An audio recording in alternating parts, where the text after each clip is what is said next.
আউযু বিল্লাহি মিনাশ শাইতানির রাজিম। আওয়ালাম ইয়াসিরু ফিল আরদি ফায়ানজুরু কাইফা কানা আকিবাতুল লাযিনা কানু মিন ক্বাবলিহিম। আল্লাহ বলেন, এই মক্কাবাসীদেরকে লক্ষ্য করে আল্লাহ বলছেন, তারা কি পৃথিবী ভ্রমণ করে না? তারা কি পৃথিবীতে সফর করে না? ফায়ানজুরু, তারা কি দেখে না কাইফা কানা আকিবাতুল লাযিনা কানু মিন ক্বাবলিহিম, কি পরিণাম হয়েছিল ওই সমস্ত লোকদের যারা তাদের আগে চলে গেছে। এই কুরাইশদের, মক্কাবাসীদের আগে এই জাতিগুলির পরিণাম তারা দেখে নাই। তারা তো দেখতে দেখতেই আসছে সব কিছু। আবরাহা আল্লাহর ঘরের সাথে বেয়াদবি করছে, সেটা তো এই মক্কাতেই হয়েছে, তাও তো ওরা দেখলো। এরপরে সামুদ জাতির ধ্বংস তারা সিরিয়া যাওয়ার পথে দেখে, তারপরে লুত সম্প্রদায়ের ধ্বংস দেখে, ইয়ামানে যাওয়ার সময় তারা আদ জাতির ধ্বংসাবশেষ দেখে। এই জন্য আল্লাহ বলছেন, ওরা কি পৃথিবী ভ্রমণ করে না? ওরা কি দেখে না যে তাদের পূর্বে যারা ছিল তাদের পরিণামটা কি হয়েছে? রাসূলের বিরোধিতা করার কারণে, পরকালকে অস্বীকার করার কারণে তাদের পরিণাম কি হয়েছিল, ওরা কি দেখে না? কানু আসাদ্দা মিনহুম কুয়া। আল্লাহ বলেন, ওই লোকগুলি এদের চাইতে অনেক শক্তিশালী ছিল। এই আরবের মুশরিকদের চাইতে পূর্ববর্তী লোকগুলি, আদ, সামুদ, এগুলি অনেক বেশি শক্তিশালী ছিল। ও আসারান ফিল আরদ, এবং তারা পৃথিবীর অনেক অঞ্চল তারা আবাদ করেছিল। তোমরা মক্কাবাসী তো মরুভূমিতে বসে আছো আর বাইরে থেকে খাবার এনে খাও, আর ওরা পৃথিবীর অনেক অংশ আবাদ করেছিল। ফাখাযাহুল্লাহু বিযুনুবিহিম, আল্লাহ তাআলা তাদের অপরাধের কারণে তাদেরকে পাকড়াও করেছে, তাদেরকে আল্লাহ শাস্তি দিয়েছেন। ওমা কানা লাহুম মিনাল্লাহি মিন ওয়াক, এবং তাদের জন্য আল্লাহর মোকাবেলায় কোনো রক্ষাকারী ছিল না। আল্লাহ শাস্তি দিয়েছেন, আল্লাহর মোকাবেলায় তাদেরকে কেউ উদ্ধার করবে, রক্ষা করবে, এমন কেউ ছিল না। আল্লাহ বলেন, এই শাস্তি আমি দিয়েছি এবং তাদেরকে ধ্বংস করেছি, যাদের ইতিহাস কোরআনে বারবার আল্লাহ আমাদেরকে স্মরণ করে দিয়েছেন। আল্লাহ বলেন, জালিকা, এগুলি এই জন্য, বিআন্নাহুম কানাত তাতিম রুসুলুম বাইয়িনাত, যে নিশ্চয়ই তাদের কাছে রাসূলগণ উজ্জ্বল প্রমাণ নিয়ে এসেছিলেন। রাসূলগণ উজ্জ্বল প্রমাণ নিয়ে আসছে আল্লাহর পক্ষে, আল্লাহর আল্লাহ যে সত্য, পরকাল সত্য, এর উজ্জ্বল প্রমাণ নিয়েই রসুলরা আসছে। তো তাতিম রাসূলুম বিল বাইয়িনাত, রাসূলগণ উজ্জ্বল প্রমাণ নিয়ে তাদের কাছে এসেছিলেন। ফাকাফারু, তারা অস্বীকার করেছে। মূসা আলাইহিস সালামকে আল্লাহ 9টা মুজিজা দিয়েছিলেন, ঈসা আলাইহিস সালামকে আল্লাহ 5টা মুজিজা দিয়েছিলেন, সালেহ আলাইহিস সালামকে আল্লাহ তাআলা উটনি দিয়েছিলেন। তো প্রত্যেক পয়গম্বরকে আল্লাহ তাআলা উজ্জ্বল মুজিজা, অলৌকিক শক্তি দান করেই তাদেরকে পাঠিয়েছিলেন, কিন্তু ফাকাফারু, তারা এগুলিকে অস্বীকার করেছে। ফাআখাযাহুল্লাহ, পরে আল্লাহ তাদেরকে পাকড়াও করেছেন। ইন্নাহু কাবিয়ুন, নিশ্চয়ই আল্লাহ তাআলা শক্তিশালী, শাদীদুল ইকাব, এবং কঠিন শাস্তি দানকারী। আল্লাহ তাআলা শক্তিশালী এবং কঠিন শাস্তি দানকারী। তিনি যেমন ক্ষমতা রাখেন, তেমন তিনি কঠিন শাস্তি দানকারীও। ওয়ালাকাদ আরসালনা মূসা বিআয়াতিনা ওয়া সুলতানিন মুবিন, নিশ্চয়ই আমি পাঠিয়েছিলাম মূসা আলাইহিস সালামকে আমার আয়াত নিয়ে, আমার নিদর্শন নিয়ে, বা সুলতানিন মুবিন, স্পষ্ট ক্ষমতা নিয়ে, স্পষ্ট ক্ষমতা সহ তাকে প্রেরণ করা হয়েছিল, যে সেই ক্ষমতার মোকাবেলা ফেরাউন করার কোনো সাহায্য রাখে না। নিদর্শন এবং ক্ষমতা দুটো নিয়েই মূসা আলাইহিস সালামকে আল্লাহ তাআলা পাঠিয়েছিলেন। এলা ফেরাউনা, ফেরাউনের কাছে, ও হামানা, এবং ফেরাউনের উজির হামানের কাছে, ও কারুনা, এবং কারুন ওই সম্প্রদায়ের লোক। কারুন কিন্তু বনী ইসরাঈলের লোক, মূসা আলাইহিস সালামের আত্মীয়, ঘনিষ্ঠ চাচাতো ভাই। তো আল্লাহ বলেন, মূসা আলাইহিস সালামকে আমার নিদর্শন নিয়ে আমি পাঠিয়েছিলাম ফেরাউনের কাছে, তার উজির হারুনের কাছে, এবং ওই সম্প্রদায়ের সর্বশ্রেষ্ঠ ধনী ব্যক্তি কারুনের কাছেও। ফকালু, তারা সবাই বলল, সাহিরুন কাজ্জাব, এ জাদুকর, মিথ্যাবাদী। পয়গম্বরকে তারা এই মোজেজাগুলি, অলৌকিক ঘটনাগুলি, লাঠি সাপ হয়ে যাওয়া, হাত বগলে ধরলে আলোকিত হয়ে যাওয়া, তারপরে মানে ব্যাং, রক্ত, ছারপোকা, তুফান, এইসব যে মোজেজাগুলি দেওয়া হয়েছিল, হ্যাঁ, ফারসালনা আলাইহিম তুফানা ওয়াল জারাদা, তুফান, পঙ্গুপাল, ছারপোকা, তারপরে ব্যাং, রক্ত, এই সমস্ত মৌজাগুলিকে ওরা কি বলেছে? সাহিরুন, এগুলো ওরা জাদুকর, কাজ্জাব, তারা মিথ্যাবাদী। এভাবে বলে তারা পয়গম্বরকে প্রত্যাখ্যান করেছে। ফালাম্মা জাআহুম বিল হাক্কি মিন ইনদিনা ক্বালু উকতুলু আবনাআল্লাযীনা আমানু মাহু ওয়াসতাহয়ু নিসাহুম ওয়া মা কাইদুল কাফিরিনা ইল্লা ফি দালাল।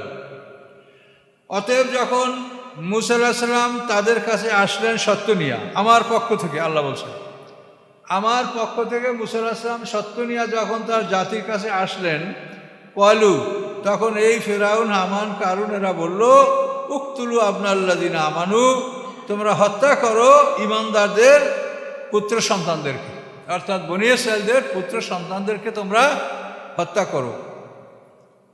ওয়াস্তাহয়ু নিসাহুম, এবং তাদের কন্যা সন্তানদেরকে জীবিত রাখো। ওয়া কাইদুল কাফিরিন ইল্লা ফি দালাল, এবং কাফেরদের এই ষড়যন্ত্র ভ্রষ্টতায় পরিণত হয়েছে। এই ষড়যন্ত্র করে তারা কিছুই করতে পারেনি। এই ষড়যন্ত্র করার কারণ ছিল যে ফেরাউন একটা স্বপ্ন দেখেছিল যে বাইতুল মুকাদ্দাস থেকে একটা অগ্নিশিখা উড়ে এসে মিশরে পড়েছে, এবং সেই আগুনে কিপ্তি বংশের সমস্ত বাড়িঘরগুলি জ্বালিয়ে দিয়েছে, সরকার করে দিয়েছে, বনী ইসরাঈলদের কোনো ক্ষতি করে নাই। এই স্বপ্ন দেখার পরে সে দরবারের যারা স্বপ্নতত্ত্ববিদ তাদের কাছে ব্যাখ্যা চেয়েছিল। তারা বলছিল যে বনী ইসরাঈলদের মধ্যে হতে একটা পুত্র সন্তান জন্মগ্রহণ করবে, সেই সন্তানের হাতে ফেরাউনের রাজবংশ ধ্বংস হবে। এই ভয়েই কিন্তু তারা এদের পুত্র সন্তানদেরকে হত্যা করতেছিল। হত্যা করতে করতে এক পর্যায়ে এমন হলো যে ফেরাউনের মন্ত্রিপরিষদ বলল, যেভাবে যদি তাদের পুত্র সন্তানদেরকে হত্যা করা হয় তো ভবিষ্যতে রাষ্ট্রীয় কাজকর্ম এটা আমাদের ঘাড়ে পড়বে, আমরা এটা করতে পারবো না। তৃতীয় শ্রেণীর কাজ তো ওরাই করে, এরা যদি সব নিহত হয় তাহলে এই কাজগুলো কে করবে? তাহলে কি করা হবে? 1 বছর হত্যা করা হোক আর 1 বছর ছেড়ে দেওয়া হোক, এই আইন করলো ফেরাউন। তো যে বছর হত্যা করা হবে না সেই বছরে হারুন আলাইহিস সালাম জন্মগ্রহণ করেছিলেন, আর যে বছর হত্যা করা হবে সেই বছর মূসা আলাইহিস সালাম জন্মগ্রহণ করেছিলেন। এটা হলো আল্লাহর একটা চ্যালেঞ্জ যে আমি একটা মানুষকে জন্মাবো, আমি এই পৃথিবীর মালিক, এটা কি ফেরাউন তোর ক্ষমতা আছে ঠেকানোর? তুই পারলে ঠেকা, আমি তো জন্মাবো। এটা তারা সব ক্ষেত্রেই দেখাইছে। মুহাম্মদ সাল্লামকে হত্যা করার জন্য দারুণ নদে ওরা এমন একটা সিদ্ধান্ত নিয়েছে, মানে একেবারে সিরিয়াস, এর চাইতে আর কিছু থাকতে পারে না, যে সমস্ত পরিবারে এক যুবক তার বাড়িকে ঘেরো, সারা রাত তাকে আবদ্ধ রাখো, ভোরে হত্যা করো। তা আল্লাহ বলেন আমরান ফাইন্না মুবরিমুন, ওরা একটা সিদ্ধান্ত নিয়েছে, আমিও সিদ্ধান্ত নিয়েছি। কই মুহাম্মদ সাল্লাম কীভাবে তাদের চোখে বালি নিক্ষেপ করে চলে গেলেন, ওরা সবাই বোকার মতো সেখানে সারা রাত বসে থাকলো, ভোরে ঘরের বিছানার মধ্যে আলিয়াকে পাওয়া গেল।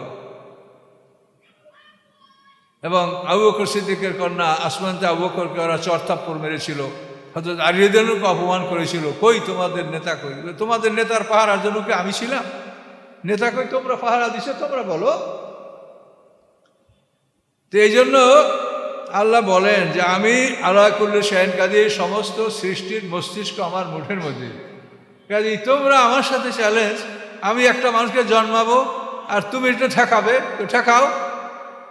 মূসা আলাইহিস সালাম এমন একটা বছরেই জন্মগ্রহণ করছেন যখন ফেরাউনের সিদ্ধান্ত ছিল যে পুত্র সন্তানকে হত্যা করা হবে, কিন্তু পারলো কই? হত্যা করতে তো পারলই না, বরং সেই মূসাকে লালন পালনের দায়িত্ব ফেরাউনের ঘাড়ে আল্লাহ চাপাই দিল। তুই হত্যা করবি তো দূরের কথা, তার লালন পালনও তুই করবি, তোর দিয়ে আমি করাবো। আমি মাওলা, তুই আমার গোলাম, তোকে দিয়ে আমি এটা করাবো, তুই করতে বাধ্য। কি হয় নাই তাই? মূসা আলাইহিস সালাম ওই ফেরাউনের বাড়িতে বাড়িতে হয়েছে, মায়ের দুধ খাইছে মূসা আলাইহিস সালাম, আর ফেরাউন মাকে বেতন দিছে। হ্যাঁ, মায়ের দুধ খেয়েছে মূসা আলাইহিস সালাম, আর ফেরাউন তাকে বেতন দিতে বাধ্য থেকেছে। তা আল্লাহ বলেন যে আমি পারি, এটা দেখো।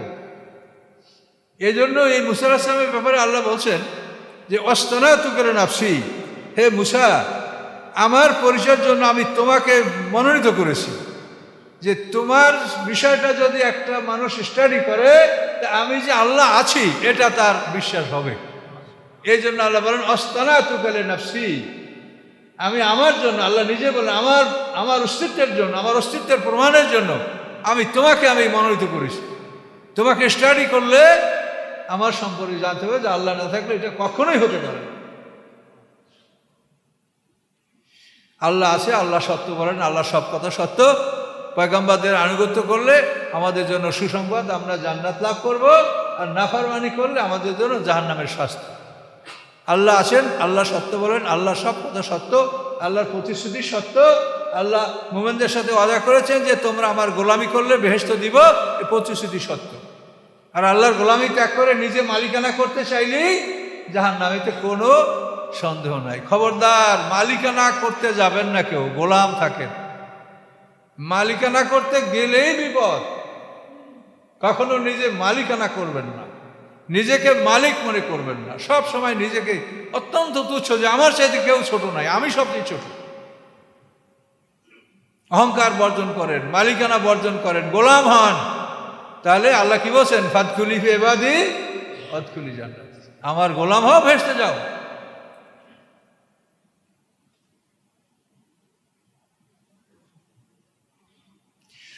অকাল ফেরাউন ও জারুনি আক্তুল মুসা। ফেরাউন বলে আমাকে ছাড়ো, আমি মুসাকে হত্যা করবো। মানে ওনাকে জানি কেউ ধরে রাখছে। এটা হলো একটা কথার ধরন, কথা বুঝতে পারছেন? হ্যাঁ, আমাকে ছাড়, আমি ওকে দেখছি। মানে ওনাকে কেউ ধরে রাখে নাই, কিন্তু এটা ধরন, কথা।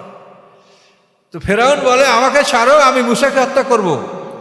অলিয়দু রব্বা, মুসা তার রবকে ডাকুক, আমি তাকে হত্যা করবো, তার রব পারে তো ঠেকাক। ইন্নী আখাফু আইয়ুবাদদিলা দীনাকুম, আমি ভয় করছি যে এই মুসা তোমাদের দিন পাল্টিয়ে ফেলবে। তোমাদের দিন হলো ফেরাউনকে রব বলে স্বীকার করা আর গরু পূজা করা, এই হলো দিন। এই দিন মুসা পাল্টিয়ে ফেলবে, এই ভয় লাগছে আমার। কাজে আমাকে তোমরা অনুমতি দাও, আমি তাকে হত্যা করব। এখানে দেখেন, এখানে বিরাট শিক্ষার বিষয় যে মুসাকে হত্যা করার একমাত্র কারণ হলো যে মুসা তাদের দিন পাল্টে ফেলবে। এখন এই দিন পাল্টানোর জন্য যদি কেউ প্রোগ্রাম নেয়, তো এখন পৃথিবীর যত শক্তি তারা সবাই ওনাকে হত্যা করবে। এটা কিন্তু এখান থেকে আপনি শিখে নেন। দিন যে আইন, যে আইনটা প্রচলিত, এই আইনের বিরুদ্ধেই আপনি কিছু বললে বা যে কেউ বললে পৃথিবীর সমস্ত শক্তি তাকে হত্যা করবে। এটা হলো বিধান। এই জন্য আল্লাহ দেখালেন যে মুসা আলাইহিস সালামকে একদিন তারা লালন পালন করলো, তাদের বাড়িতেই বড় হলো। মুহাম্মদ সাল্লাম তো কোরাইশদের মধ্যেই বড় হলো। নবুয়ত লাভ করার পরেই এখন আর সে মোহাম্মদ নাই, সাদেক আলামিন নাই, সব হারিয়ে গেছে। আর মুসা আলাইহিস সালামও ফেরাউনের ছেলে হিসাবে মর্যাদা লাভ করতো। যে সবাই তো ফেরাউনের ছেলে, ফেরাউন তো ছেলে ছিল না, তার ছিল একটা মেয়ে। কিন্তু সেই মুসা যখন নবুয়ত লাভ করলেন, তখন সে শত্রুতে পরিণত হলো। কথা বলতে পারছেন? এই দিনের কাজে এই প্রথাটা, এই যে কিয়ামত পর্যন্ত এটাই থাকবে। ও আইয়ুযরা ফিল আরদি ফাসাদ, অথবা সে পৃথিবীতে ফাসাদ সৃষ্টি করবে, ফাসাদকে সে প্রভাবিত করবে। আর মুসা আলাইহিস সালাম আল্লাহর দিনের কথা বললে এইটা হলো ফাসাদ, আর ফেরাউন যা করে এইটা হচ্ছে ভালো কাজ। কথা বুঝতে পারছেন? ক্ষমতায় থাকলে এরকমই বলা যায়।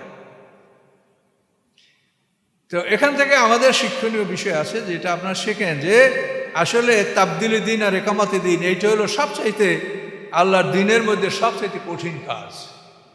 আল্লাহ যতগুলি আদেশ আমাদেরকে দিয়েছেন, এর মধ্যে সবচাইতে কঠিন কাজ হলো দুটো। একটা হলো তাবদিলি দিন, আর একটা হলো একামতি দিন, মানে বাতিল দিনকে পরিবর্তন করা, আল্লাহর দিনকে কায়েম করা।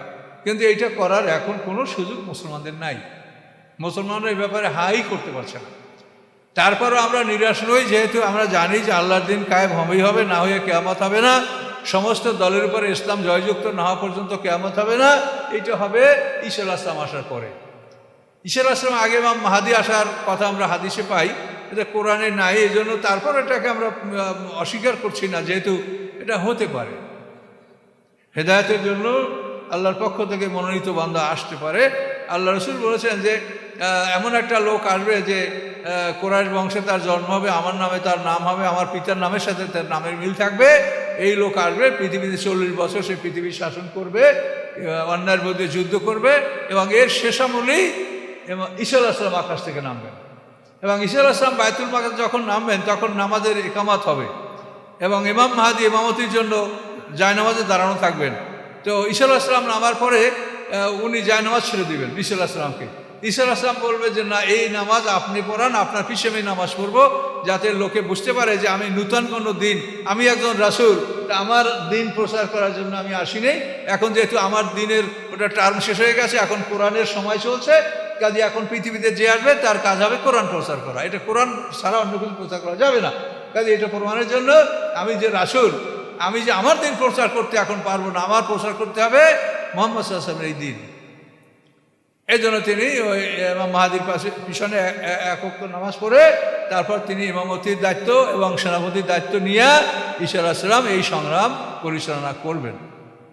এবং ফলে সারা বিশ্বে যেটা আল্লাহ বলছেন যে ঈসা আলাইহিস সালামের অনুসারীরা পৃথিবীর কাফেরদের উপরে থাকবে, এটা প্রমাণ হবে ওই সময় যে সবাই আসলে মুসলমানরা কাফেরদের উপরে স্থান লাভ করবে। এখন ফেরাউনের এই ঘোষণা যে আমাকে ছাড়াও, আমি মূসাকে হত্যা করব। তখন মূসা আলাইহিস সালাম কি বললেন? অকালা মূসা ইন্নী উস্তুবে রব্বি ওয়া রব্বিকুম মিন কুল্লি মুতাকাব্বিরিন লা ইউমিনু বিয়াউমিল হিসাব। মূসা আলাইহিস সালাম বললেন, আমি আশ্রয় কামনা করছি আমার রবের, আমি আমার রবের আশ্রয় কামনা করছি, আর রব্বিকুম, এবং তোমাদেরও রব। সে আমার একার রব না, তোমাদেরও রব। আমার যে রব, তোমাদের যে রব, সেই রবের আশ্রয় কামনা করছি। মিন কুল্লি মুতাকাব্বিরিন, সকল অহংকারীর থেকে, সেই অহংকারীরা লা ইউমিনু বিয়াউমিল হিসাব, যে অহংকারীরা হিসাবের দিন সম্পর্কে বিশ্বাস রাখে না, সেই অহংকারীদের অত্যাচার থেকে আমি আমার রব এবং তোমাদের রব, ওই রবের কাছে আমি আশ্রয় প্রার্থনা করছি। মূসা আলাইহিস সালাম এটা বললেন। তার কই মূসা হত্যা করতে পারলো? কোনো প্রচেষ্টাই তো তাদের কাজে আসে না, সবই ব্যর্থ হল। এখন অকালা রাজুলুম মুমিনুন মিন আলে ফিরাউনা, এই রাজুলুম মুমিনুন, এই মোমেনের জন্য সূরাটার নাম মোমেন। কথা বলতে পারছেন? এই সূরাটার নাম যে মোমেন, আবার এটার নাম গাফের। গাফের তো প্রথম আয়াতেই আছে, প্রথম বা দ্বিতীয় আয়াতে গাফের জাম্বে কাবেলে তবে আছে, ওখানে গাফের। আর এখানে হলো এই মোমেন। এই মোমেন কি, এখন এর আলোচনাটা শুনলে বুঝতে পারবেন। অকালা রাজুলুম মুমিনুন মিন আলে ফিরাউনা, একজন মোমেন ব্যক্তি বললেন, যে ব্যক্তি ফেরাউন সম্প্রদায়ের, ফেরাউন বংশের, ফেরাউনের ঘনিষ্ঠতর লোক, কিন্তু সে ঈমানদার। ইয়াকতুমু ঈমানাহু, সে তার ঈমানকে লুকিয়ে রেখেছিল। ফেরাউনের সম্প্রদায়ের এত ঘনিষ্ঠ লোক, সে ঈমান প্রকাশ করলে বাঁচতে পারবে? তাহলে বলেন সে ছিল ফেরাউন সম্প্রদায়ের লোক, কিন্তু ইয়াকতুমু ঈমানাহু, সে তার ঈমানকে লুকিয়ে রেখেছিল, প্রকাশ করে নাই। এই লোকটা বলল, আতাকতুলুনা রাজুলান আইয়াকুলা রব্বি আল্লাহ, তোমরা এমন একটা মানুষকে হত্যা করবে যে বলে আমার রব আল্লাহ। আমার রব আল্লাহ এই কথা যে বলে, সেই লোকটাকে তোমরা হত্যা করবে? ওই মোমেন লোকটা বলল। খুব প্রভাবশালী ব্যক্তি, ফেরাউন সম্প্রদায়েরই লোক, কিন্তু ঈমান ছিল তার লুকানো। অকাদ জাআকুম বিল বায়িনাত, অথচ ওই লোকটা তোমাদের কাছে উজ্জ্বল প্রমাণ নিয়ে এসেছে মির রাব্বিকুম, তোমাদের রবের পক্ষ থেকে। বুঝতে পারছেন কথা? ওই লোকটা, ওই যে মোমেন লোকটা বললেন যে সে আসে তোমাদের কাছে, তোমাদের রবের পক্ষ থেকে উজ্জ্বল প্রমাণ নিয়ে আসছে, কাজে এই লোকটা তুমি হত্যা করবে। ওয়াইয়াকু কাযিবান ফাআলাইহি কিযবুহু, যদি সে মিথ্যাবাদী হয়, তে মিথ্যার পরিণাম তার উপরই বর্তাবে। ওয়াইয়াকু সাদেকান, আর যদি সে সত্যবাদী হয়, ইউসিবুকুম বা'দাল্লাযী ইয়া'iদুকুম, তাহলে সে যে প্রতিশ্রুতিগুলি দিয়েছে তার অন্তত কিয়দাংশ তোমাদের উপরে অবশ্যই আপতিত হবে। কিভাবে নসিহতটা করলেন? যে সে যদি মিথ্যাবাদী হয়, যে মিথ্যার পরিণাম তারই, আর যদি সত্যবাদী হয়, তাহলে সে যে তোমাদেরকে প্রতিশ্রুতি দিচ্ছে, এর কিছু না কিছু অংশ তোমাদের উপরে গড়াবে, আজ তোমাদের উপরে পড়বে। ভেবে দেখো, ইন্নাল্লাহ লা ইয়াহদি মান হুয়া মুসরিফুন কাযযাব, নিশ্চয়ই আল্লাহ তাআলা হেদায়েত দান করেন না ওই সকল ব্যক্তিদেরকে যারা সীমা লঙ্ঘনকারী এবং মিথ্যাবাদী। ফেরাউন তার কথায় মিথ্যাবাদী। সে মূসাকে বলে যে মূসা ফাসাদ করবে, আর সে ভালো কাজ করতেছে, এই জন্য তাকে আল্লাহ কাযযাব বলেছে। ওই লোকটার কথা শেষ হয় না। ইয়া কওমে লাকুমুল মুলকুল ইয়াওমা যাহিরিনা ফিল আরদ, হে জাতি আমার, আজকে ক্ষমতা, আজকের দিনের ক্ষমতা, জাহিরিনা ফিল আরদ, পৃথিবীতে তোমরা বিজয়ী, তোমরা পৃথিবীতে ক্ষমতাশালী বিজয়ী, এবং তোমাদের জন্য আজকে এই পৃথিবীর মালিক তোমরা। তোমার জন্য সার্বভৌমত্ব। ফামাইয়ানসুরনা মিন বাসিল্লাহ, কে আমাকে সাহায্য করবে আল্লাহর পাকড়াও হতে, আল্লাহর কঠোরতা হতে কে আমাকে রক্ষা করবে? এন জানা, যদি আল্লাহর শক্তি আমাদের কাছে আসে, আল্লাহর শাস্তি যদি আমাদের কাছে আসে, সেই শাস্তি থেকে আমাদেরকে কে রক্ষা করতে পারবে বলো?